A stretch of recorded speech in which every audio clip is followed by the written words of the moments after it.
As dawn breaks, a group of eager yet novice spellcasters gather in the park, excited to test their newly acquired magic skills on mundane tasks.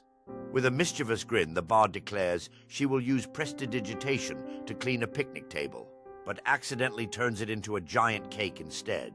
Meanwhile, the sorcerer, eager to impress, attempts to cast Mage Hand to serve drinks, but ends up summoning a swarm of tiny animated hands that scatter everywhere.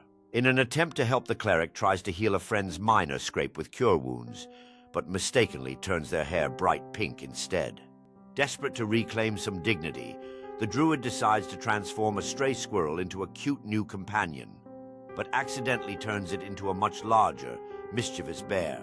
As the bear playfully swats at a picnic basket, the wizard nervously attempts to cast Fog Cloud to cover up the chaos, only to envelop the entire park in a thick, swirling mist.